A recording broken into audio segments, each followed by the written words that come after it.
Mesdames, Mesdemoiselles et Messieurs, les alliés se divisent par rapport à la situation concernant la Fédération de Russie. Vous savez que beaucoup d'États européens aujourd'hui ont décidé d'appeler au dialogue avec la Russie. C'est la France même qui a commencé. Emmanuel Macron, qui a appelé au dialogue avec la Fédération de Russie. Pendant ce temps, nous avons l'Allemagne aussi qui a tellement eu peur, dont le chancelier Friedrich Merz a appelé à un dialogue immédiat avec la Russie et a insisté sur le fait qu'il va falloir trouver un accord de stabilité durable avec la Russie. Eux tous, ils ont compris la force et la puissance de la Russie, la place de la Russie en Europe. Parce que l'Allemagne allait jusqu'à même dire que la Russie est le plus grand voisin européen de l'Allemagne. Il est même allé jusqu'à dire que la Russie fait partie de l'Europe. Donc il faut obligatoirement composer avec la Russie. Ils ne peuvent pas faire disparaître la Russie. Mais pendant ce temps, c'est le Royaume-Uni qui ressort ses anciens esprits de vengeance. Le Royaume-Uni sort ses griffes. Le Royaume-Uni balaye d'un revers de la main tous les arguments qui ont été avancés par les deux autres pays européens avec lesquels le Royaume-Uni était dans un club sacré, sorte de secte contre la Russie. Le Royaume-Uni balaye d'un revers de la main et refuse catégoriquement tout dialogue avec Vladimir Poutine. Pour le Royaume-Uni, il n'en est pas question de dialoguer avec la Russie. Donc ces alliés-là, ils ne se comprennent plus.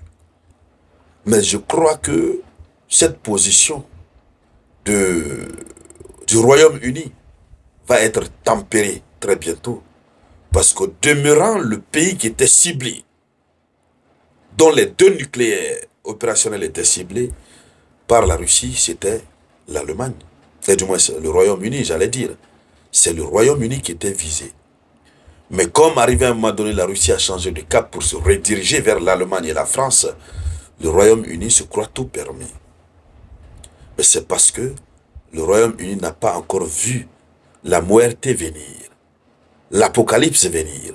S'ils avaient été sur la liste officielle des pays à être ciblés par le nucléaire russe, le Royaume-Uni allait vite comprendre. Alors, qu'est-ce que la diplomatie britannique vient d'annoncer? Mesdames, Mesdemoiselles et Messieurs, avant de poursuivre la conférence, je vous demande humblement de la partager au maximum. Mettez beaucoup de likes. Et puis abonnez-vous à cette page Le Samouraï. Je suis à la fois sur Facebook et sur YouTube. Abonnez-vous, cela vous permet de ne plus rater les actualités les plus chaudes du moment.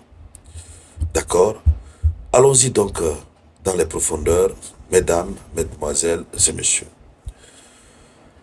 Alors, selon l'information officielle, le Royaume-Uni ferme la porte à toute reprise de négociations directes avec la Russie, malgré la pression croissante des grandes puissances européennes.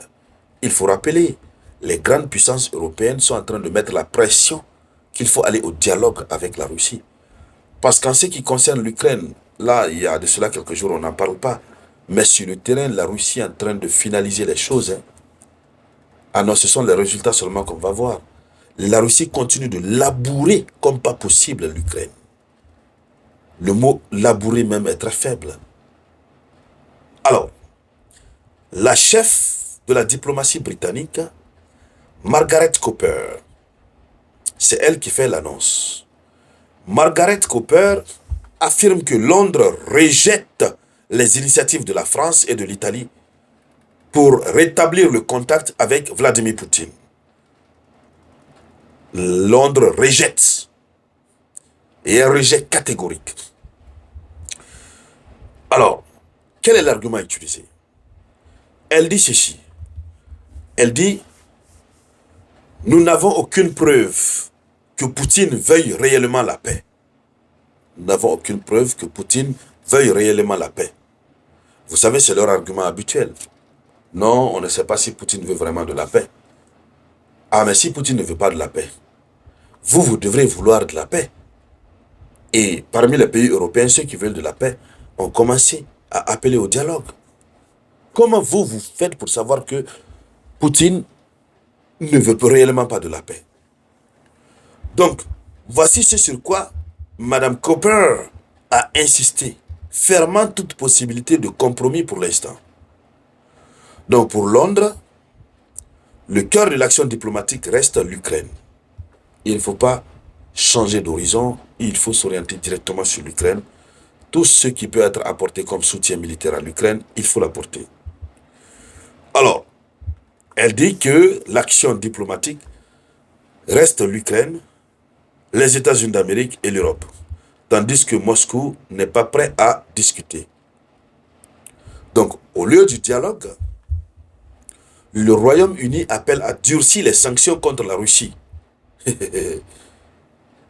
Elle est déconnectée des réalités existentielles. La Grande-Bretagne est déconnectée des réalités du monde actuel. Puisque d'abord, combien de sanctions l'Union européenne a pris contre la Russie? Tout dernièrement, c'était le 19e paquet de sanctions. Nous avons vu, je crois que c'était J. Vance, le vice-président américain, si je ne fais pas erreur, se moquer de l'Europe. En disant que si vous prenez un 19e paquet de sanctions contre le même pays, ça veut dire que toutes vos sanctions précédentes ont échoué. Ça veut dire que votre politique de sanctions a échoué. Il faut donc changer. Il faut aller vers d'autres horizons. Alors, elle appelle à durcir les sanctions contre la Russie et à intensifier le soutien militaire à l'Ukraine, en opposition aux appels de Paris, de Rome, de Berlin pour un compromis. Et finalement, qu'est-ce qu'on constate? Ce sont des alliés qui sont en train de se diviser. Il n'y a plus d'entente. Plus d'entente. Donc, cette même position de divergence, est-ce que cela va permettre de résoudre le problème en Ukraine? Bon, si la majorité est d'accord de dialoguer rapidement avec Poutine, ils vont passer à l'action. Le Royaume-Uni va rester isolé. Quoi qu'il advienne, les Européens sont informés des intentions du Royaume-Uni. Londres vient de prouver encore, une énième fois, ce qu'on dit de lui. Parce qu'il a toujours été dit que le souhait des Britanniques, c'est de voir l'Europe se ruiner. Et pour mieux ruiner l'Europe, il faut provoquer la Russie. Il faut faire en sorte que cette guerre ne prenne pas fin. Parce que tant que la guerre continue, on prend des sanctions, on finance l'Ukraine, l'Europe se détruit. Et c'est ce qui ferait plaisir au Royaume-Uni, selon plusieurs informations que nous avons reçues. Alors, mesdames, mesdemoiselles et messieurs, voici la une de l'actualité. Merci de la partager au maximum. Je vous reviens tout à l'heure avec de nouvelles informations.